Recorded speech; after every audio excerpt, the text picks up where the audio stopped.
The bank owner disguised himself as a beggar and couldn't believe the service he received. It all began when Sarah Miller walked into the office saying, "What's going on, Dad? You've seemed worried for weeks." Richard, founder and owner of the bank, hesitated for a moment, considering whether he should share his concerns. He decided he would. "I've been receiving troubling reports, Sarah. Clients who feel discriminated against at our branches." "Discriminated against at Miller Bank?"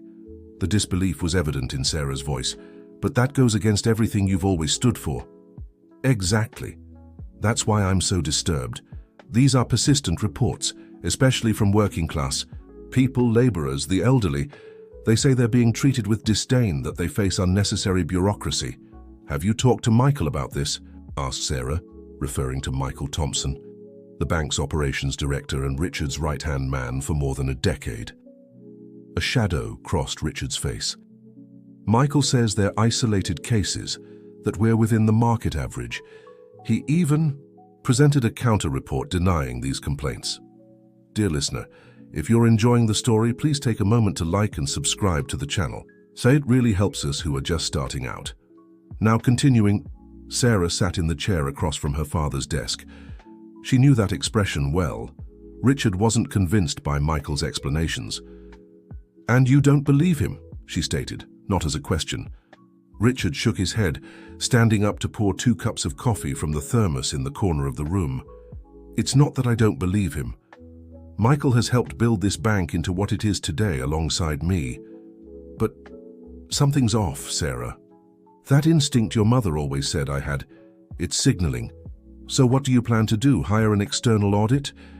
Richard handed a cup to his daughter and took a sip of his own coffee before answering. "An external audit would be too predictable. The problem is I don't know how far this goes.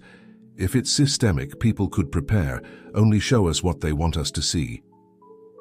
A reflective silence hung between them for a few moments, until Richard finally verbalized the thought that had been maturing in his mind for days.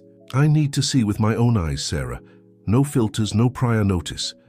Understanding of what her father was suggesting slowly formed on Sarah's face. "You're not thinking of—" "Yes, I am. I'm going to pose as a regular customer, someone who would normally be ignored. It's the only way to know the truth." Sarah took a deep breath, considering the implications of that decision. "Dad, you're the face of Miller Bank. Everyone knows you. You appear in commercials, magazines, newspapers." "Not if everyone thinks I'm on a trip abroad," replied Richard, a plan already forming in his mind. A week in England working on that possible European expansion, it would be the perfect time to test some branches. "This is crazy," muttered Sarah, but the determination in her father's eyes was unshakable. She knew him too well to know that nothing would dissuade him from this idea. "And if something goes wrong?" "It's precisely so that nothing continues to go wrong that I'm doing this, sweetheart." The next day, Richard called an extraordinary meeting with the board of directors. He announced his trip to England, supposedly to finalize details of the bank's international expansion. Michael Thompson would assume all his duties during his absence, which seemed to please the ambitious operations director. "Just 1 week. Michael, keep everything running like clockwork as you always do," said Richard with a cordial smile, carefully observing the reaction of the man in front of him. Michael was Richard's physical opposite. While the bank's founder maintained a modest appearance despite his fortune, with natural grey hair and a physique that showed his age without exaggeration, Michael, at 45, displayed an artificial tan, dyed and impeccably aligned hair, and an Italian suit that cost 3 months' salary of a bank teller. "You can count on me, Richard. When you return, you'll find everything in perfect order," replied Michael with a confident smile, adjusting the knot of his navy blue silk tie. "And bring back good news from London." After the meeting, Richard had one last private conversation with Sarah, the only person who knew about his true plan. "I trust only you to monitor any strange movements during my absence," he said, handing his daughter a flash drive. "Here are special accesses to our systems. If Michael or anyone tries anything unusual, you'll know." Sarah took the flash drive. Reluctantly, "I still think you should take someone with you, a security guard at least." "That would defeat the whole purpose," replied Richard with a sad smile. "I need to be just an ordinary citizen. Only then will I see the truth." 3 days later, while everyone thought he was flying over the Atlantic in his private jet, Richard was checking into a small inn on the outskirts of New York City, registered under the name Robert Sanders. The modest room was a drastic change from the luxury hotels he was accustomed to, but it served his purposes well. In front of the mirror, he barely recognized the man staring back at him. He had hired a professional makeup artist from a film studio to help with the transformation. His well-groomed gray hair was now disheveled and dull, thanks to a temporary spray. A few days' stubble, carefully manipulated to appear neglected, covered part of his face. Brown contact lenses replaced his naturally green eyes, and small facial prosthetics subtly altered the shape of his nose and cheekbones. Completing the characterization, he wore worn clothes purchased from a thrift store, faded khaki pants, a shabby shirt, and a jacket that had seen better days. Next to the bed, a cane completed the look of a man in difficult financial circumstances, possibly living on a minimum pension. "Robert Sanders," he murmured to the mirror, rehearsing a slightly stooped posture. "Retired, 65 years old widower, trying to withdraw what's left of his savings." Satisfied with his transformation, Richard, now Robert, prepared for his first test. He had chosen carefully. He would visit the Pine Gardens branch, one of the bank's oldest and which, curiously, had shown an increasing number of complaints in recent months. The next morning at 10:30, Robert Sanders entered the Miller Bank branch limping. The place was spacious and elegant, with impeccable marble flooring and employees in perfectly aligned uniforms. Even knowing every architectural detail of the place, and after all he himself had approved the design, Richard feigned disorientation. "Good morning," he muttered to the security guard at the entrance, who merely made a quick nod with his head, without responding verbally. Richard noticed that the man did not offer guidance on which line to follow, something that was part of the standard service protocol. First alarming sign, he headed for the line designated for the teller, leaning on his cane. The people around him maintained a slightly greater distance than normal. After 20 minutes, enough time to observe that other more affluent-looking customers were approached by employees offering assistance, it was finally his turn. The teller, a young woman around 30 with a badge identifying her as Denise, didn't even look up when he approached. "Next," she said mechanically, continuing to type something on the computer. "Good morning," said Richard with a purposely trembling voice. "I would like to make a withdrawal from my account." Only at that moment did Denise look up, briefly analyzing him from top to bottom. Her rehearsed smile faltered for an instant. "Sure, your card and ID, please." Richard handed over a worn wallet, from which he took the bank card, specially prepared in Robert Sanders' name, but linked to a real account with substantial funds, and a carefully produced ID card. "How much would you like to withdraw?" asked Denise, now with a slightly more impatient tone.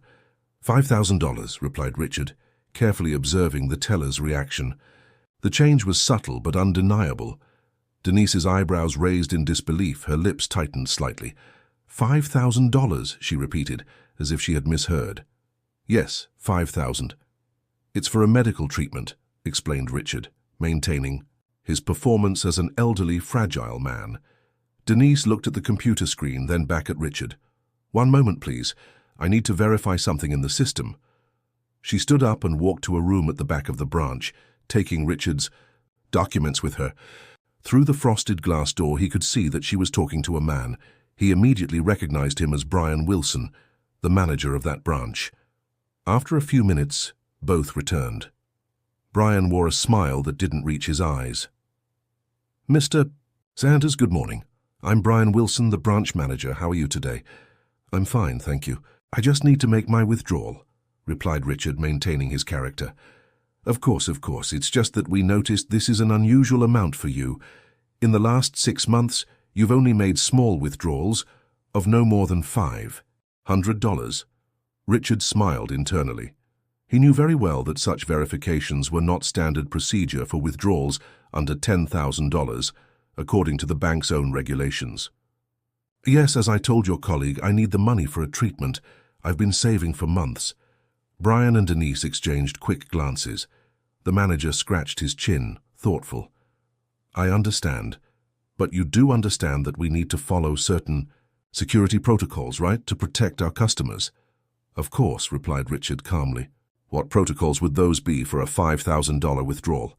The direct question seemed to momentarily disconcert Brian. Well, additional identity verification is necessary and a confirmation of the reason for the withdrawal. Richard maintained a neutral expression, but inwardly he was furious.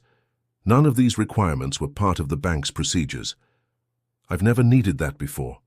The money is mine, I have my documents, and the withdrawal is within the daily limit, he argued, noticing that other customers were beginning to observe the situation. Brian glanced around, clearly uncomfortable with the attention the situation was attracting. Mr. Sanders, perhaps we could talk in my office. I don't see the need, I just want my money like any other customer. At that moment, Brian made a subtle gesture to a security guard, who began to approach. Richard felt his blood boil as he realized what was happening. They were about to remove an elderly customer from the branch for requesting a legitimate withdrawal. Is there a problem with my account? Asked Richard, purposely raising his voice. Sir, please keep your voice down, asked Brian, now visibly tense. I'm asking if there's a problem with my account, repeated Richard, ignoring the request. Because if there isn't, I don't understand why I'm being treated differently from other customers. A well-dressed woman, who had just been attended to, at the counter next to his with a warm smile from the teller, stopped to observe the scene.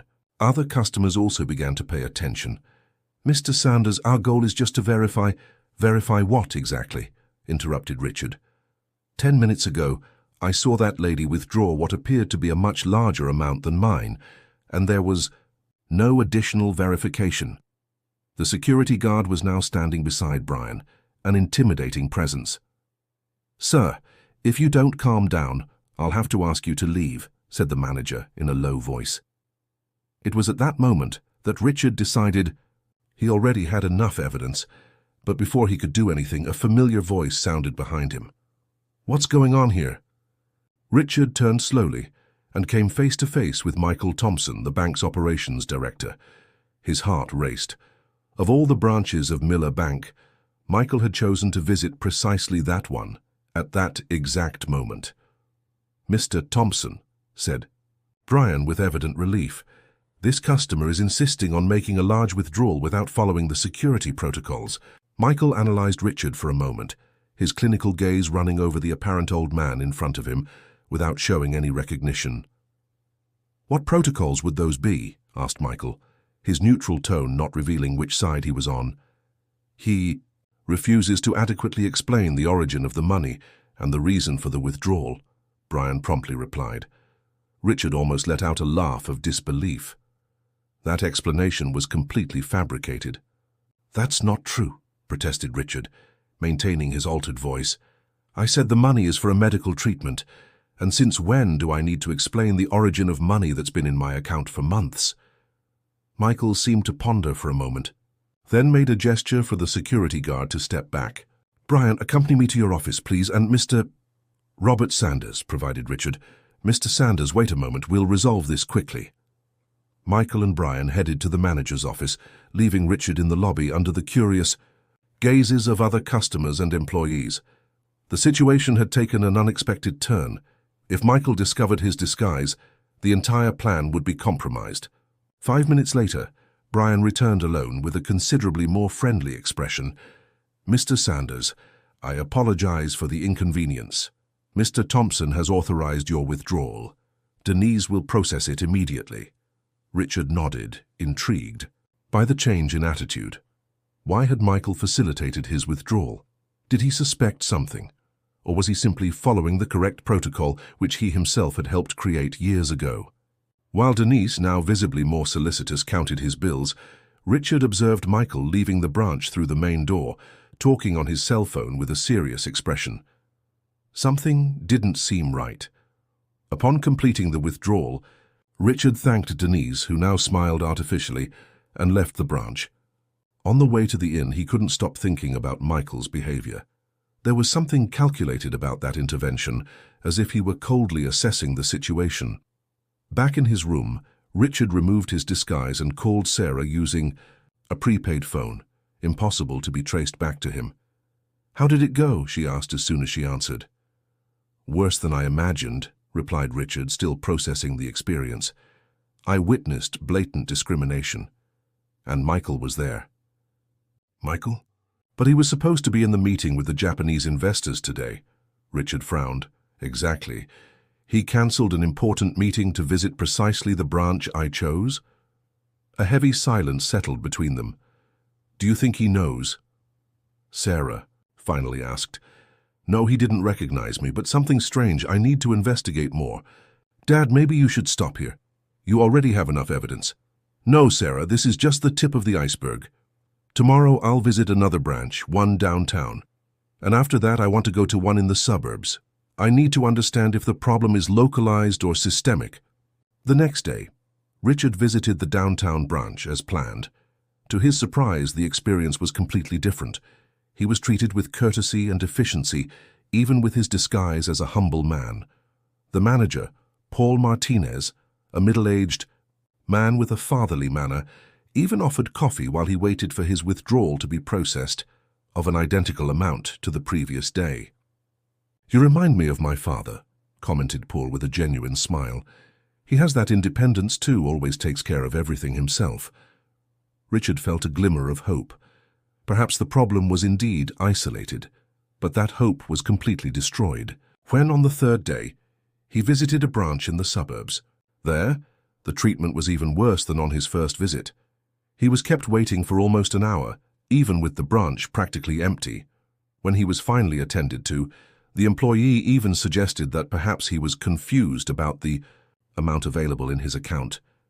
"People your age often get confused with figures," she said with a condescending tone that made Richard clench his fists under the counter. When he insisted on the withdrawal, he was informed that he would need to return the next day, as the branch did not have enough cash on hand, a blatant lie, since Richard himself knew that all branches maintained minimum reserves precisely to accommodate withdrawals like his. Upon returning to the inn that night, Richard was determined. The problem was clearly systemic and worse than he had imagined. He needed to go deeper. On the fourth day, Richard decided to change his approach. Instead of trying to withdraw money, he would request a loan, something that Miller Bank prided itself on offering to all customers, regardless of their social status, as long as they met objective credit criteria. For this visit, he chose a branch in a middle-class neighborhood. His character, Robert Sanders, had all the necessary requirements: an impeccable credit history, stable income, his supposed retirement, and no active debts. Upon entering the branch, he was greeted by a receptionist who, after a quick look at his appearance, directed him to a specific line. Richard noticed that more prosperous-looking customers were directed to a personalized service area with comfortable sofas and espresso coffee. After half an hour of waiting, he was attended to by a credit consultant named Amanda. "How can I help you?" she asked with a mechanical smile, without making eye contact while organizing papers on her desk. "I'd like to apply for a loan," said Richard, "to renovate my house." Amanda finally looked at him, her smile faltering for a second. "Right. What amount do you have in mind?" $15,000. That's a considerable amount. Do you have proof of income?" Richard presented the meticulously prepared documents, which attested to a monthly income more than sufficient to afford the requested loan. Amanda analyzed the papers with a skeptical expression. "You understand that loans of this value require collateral, don't you? According to Miller Bank's own policy, loans up to $20,000 don't require collateral beyond proof of income, which I just provided," replied Richard calmly, citing a policy that he himself had implemented. The consultant appeared momentarily disconcerted. "Well, that's the general policy, but each case is analyzed individually. We have to consider various risk factors." "What factors would those be?" "Age, recent credit history, employment stability." "Age discrimination is illegal," observed Richard, "and as a retiree, I have guaranteed stability in my income." Amanda rehearsed a tense smile. "I'm not discriminating, sir, just following the bank's protocols." I'd like to see those protocols in writing, please. The atmosphere in the small service room grew heavy.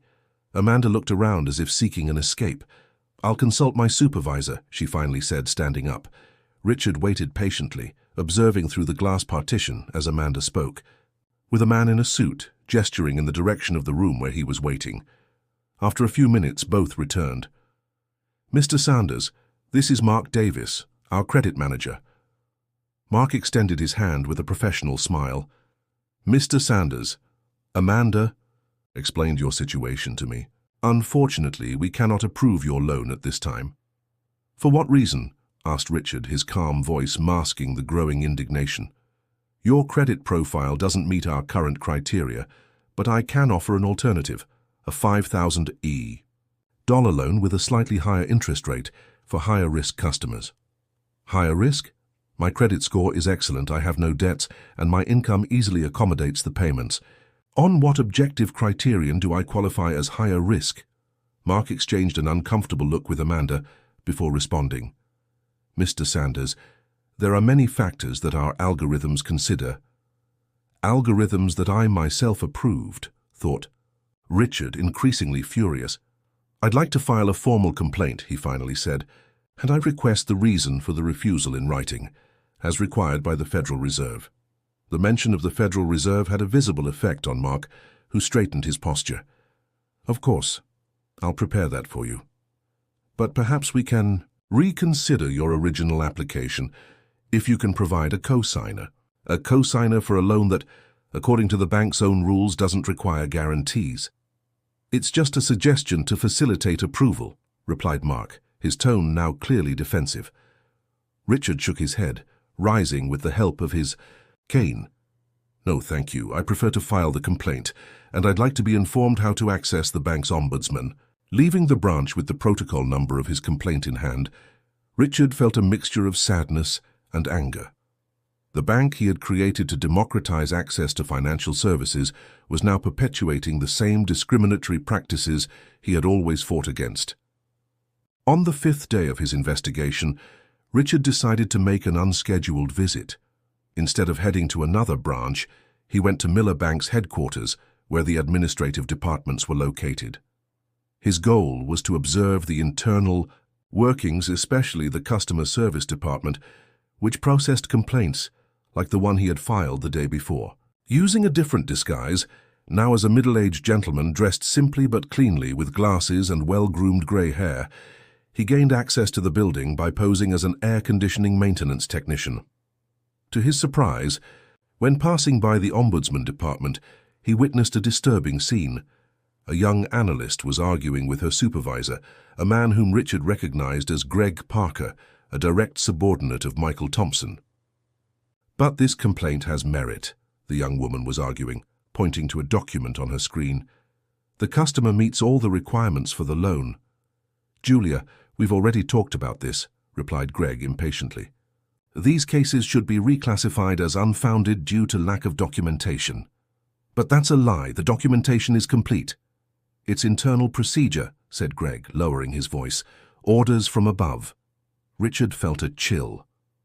Orders from above could only mean Michael, the only one above Greg in the department hierarchy.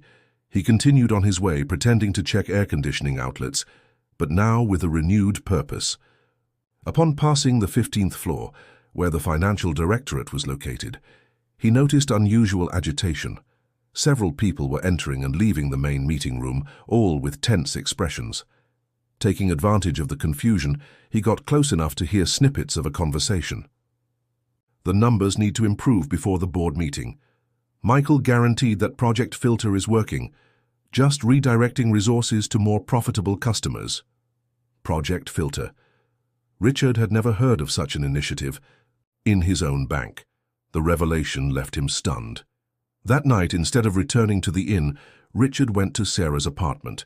He needed to share his discoveries, and more importantly, he needed access to the bank's internal systems. Project Filter, repeated Sarah as she typed quickly on the computer. I've never heard of it. Look in Michael's confidential files. Use my emergency access. Sarah hesitated. Dad, that's an invasion of privacy. Even as the founder, you... Can't simply access a director's personal files without a formal process. Sarah, something very serious is happening. Trust me. After a few minutes of searching, they found an encrypted folder on the bank's servers.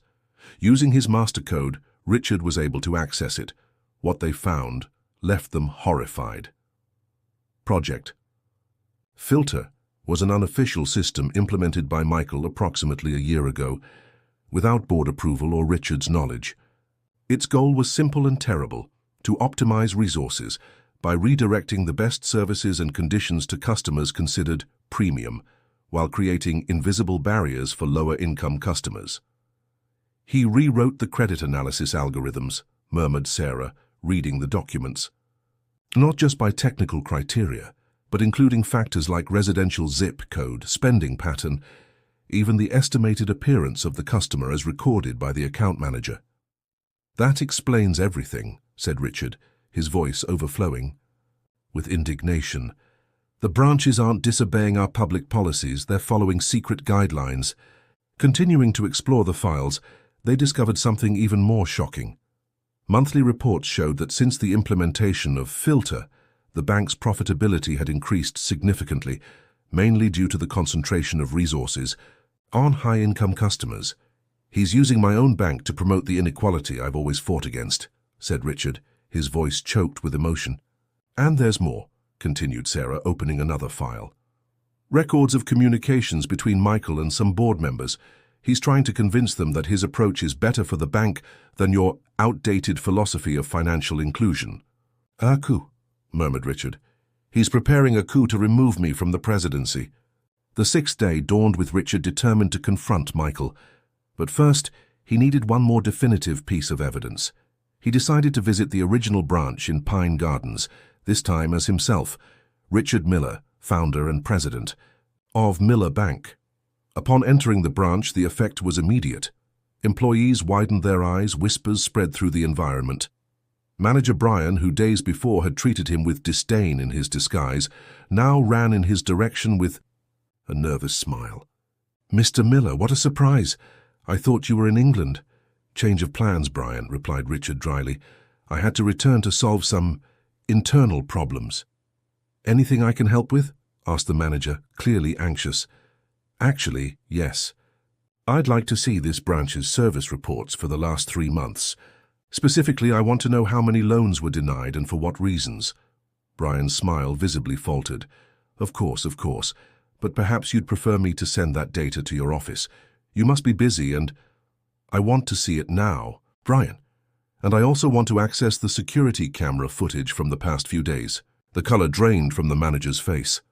"The footage?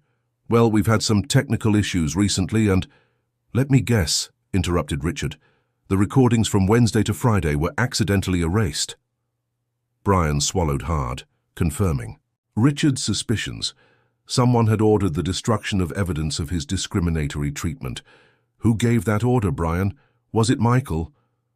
Before the manager could answer, the phone on his desk rang. With trembling hands, he answered, murmuring monosyllabic responses before hanging up. "That was him, wasn't it?" asked Richard. "Michael just called to warn that I'm here, didn't he?" "Mr. Miller, I just follow orders," replied Brian, his tone now almost pleading. "Project Filter came from the directorate. They told us it was a new strategy approved by the board."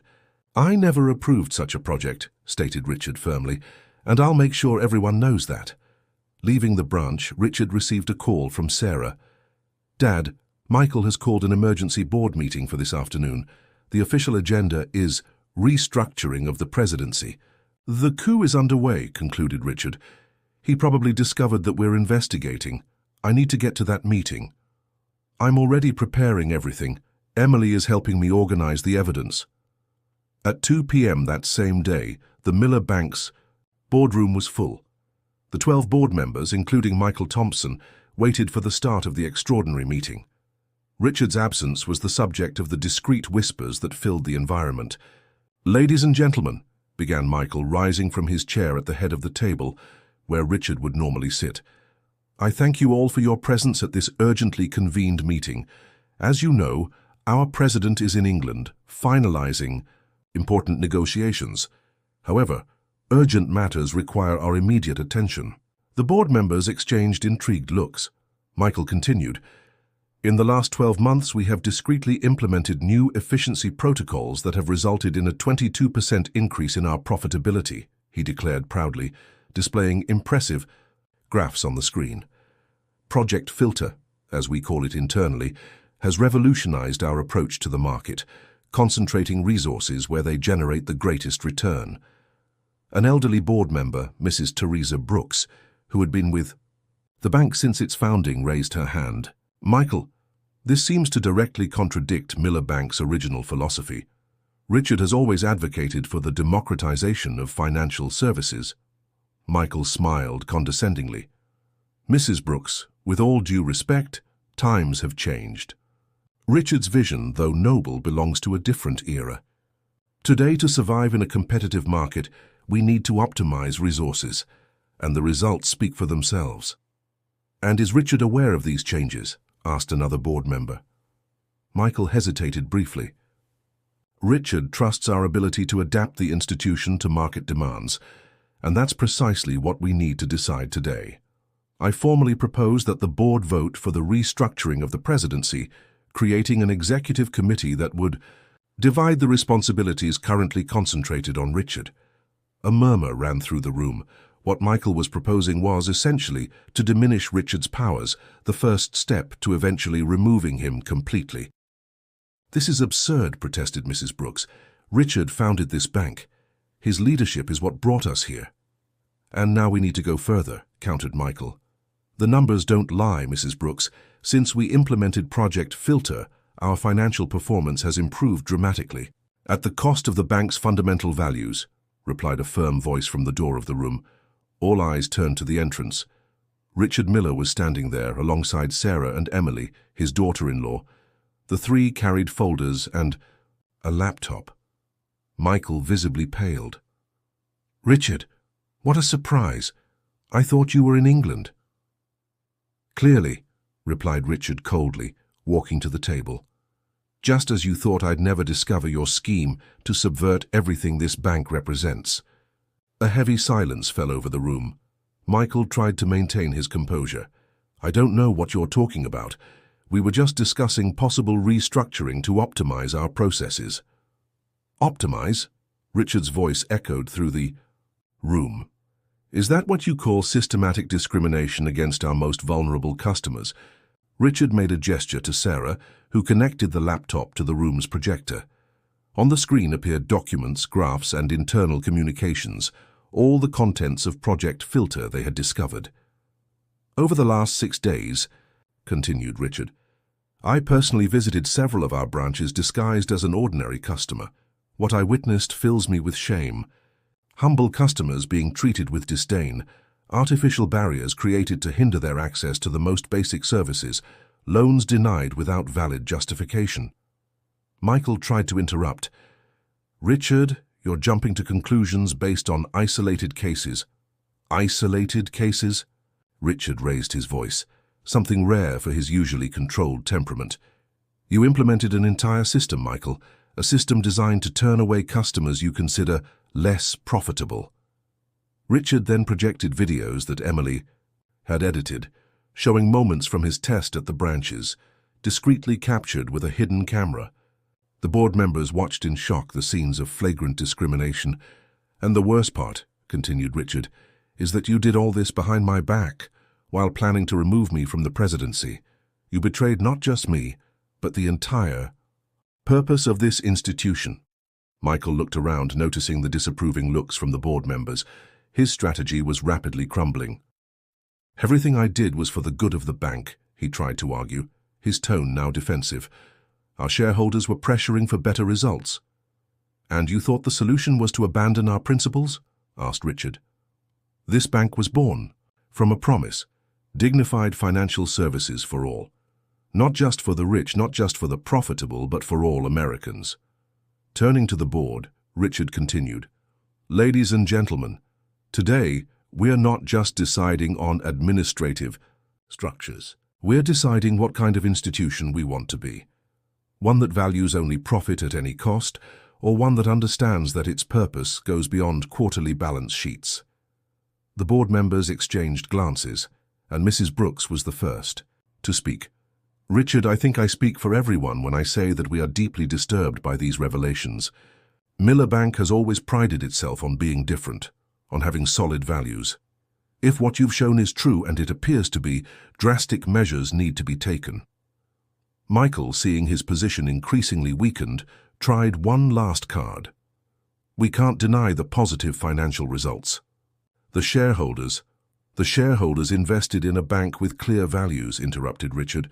"If they just wanted maximum profit without principles, they would have invested in so many other institutions out there." Turning back to the board members, Richard proposed, "I propose the immediate suspension of Project Filter and a complete audit of all processes implemented in the last 12 months. Additionally, I request the temporary removal of Michael Thompson while we thoroughly investigate the extent of his unauthorized actions." Mrs. Brooks was the first to raise her hand in support, quickly followed by other board members. In minutes, the proposal was approved unanimously, with only Michael abstaining. "It's decided," declared Richard. "Starting tomorrow, we will begin a complete process of review and correction. Each customer who was harmed will be contacted and compensated. And most importantly, we will reaffirm our commitment to dignified and equal service for all." Michael, defeated, rose in silence and headed for the door, but Richard stopped him with one last comment. "Michael, for years I trusted you as my right-hand man. Your betrayal deeply pains me. But what saddens me most is knowing that you never truly understood what this bank represents." In the weeks that followed, Miller Bank underwent a profound transformation. Richard personally led a task force to identify and correct all the distortions created by Project Filter. Managers like Brian were retrained or, in more serious cases, dismissed. New training policies were implemented, with emphasis on equal treatment. But the most significant change was the creation of the Transparency Program, a continuous monitoring system that allowed customers to evaluate their service in real time. As part of this program, Richard instituted regular surprise visits to branches, some conducted by himself, others by mystery shoppers specifically hired to test service quality. And to ensure that nothing similar would happen again, Richard expanded the powers of the board, creating a greater balance of forces in the bank's administration. 6 months after the confrontation in the boardroom, Richard visited the Pine Gardens branch again, this time without a disguise. He was received by Julia, the young analyst he had seen defending a customer against Greg's unjust orders. She now held the position of branch manager. "Mr. Miller, what an honor to receive you," she said with a genuine smile. "Would you like me to accompany you on a tour of the branch?" "Actually, Julia, today I came as a regular customer. I want to see the service in action." And so Richard sat in the waiting area, observing with satisfaction how the elderly, workers, people of all classes and backgrounds were treated with the same respect and efficiency. When a humble-looking gentleman sat next to him, Richard smiled, remembering his days as Robert Sanders. "First time at this bank?" he asked kindly. "Yes," replied the man.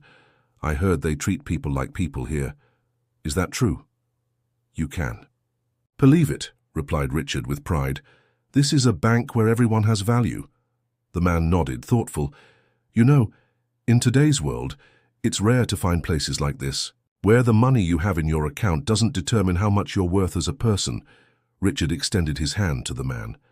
"Richard Miller," he introduced himself. The man shook his hand, a little surprised. "Like the owner of the bank?" "Exactly like him," replied Richard with a smile. "And believe me, for me it's an honor to know that people like you have chosen to trust Miller Bank." At that moment, observing the branch in full operation, Richard knew that despite the challenges, his bank had rediscovered its true purpose. It wasn't just about money, profits, or markets. It was about people, dignity, and respect. Michael Thompson had left for a competing institution, taking with him his ideas of efficiency and optimization. But Richard didn't care. He knew that true success wasn't measured just by the numbers on a balance sheet, but by the positive impact on people's lives, and most importantly, He had understood that constant vigilance is the price of integrity, that principles and values, however solid they may seem, need to be actively defended every day in every decision, in every interaction. As he left the branch that sunny afternoon, Richard felt a peace he hadn't experienced in months. His bank was on the right path again, and he, even after so many years at the helm of the institution, had learned a valuable lesson about leadership and purpose. The end of the story. Dear listener, we hope this story touched your heart and made you reflect on how we treat each other in our society. What did you think of Richard's actions? Would you have the same courage to discover the truth, even if it meant confronting people close to you? Share your opinion in the comments below.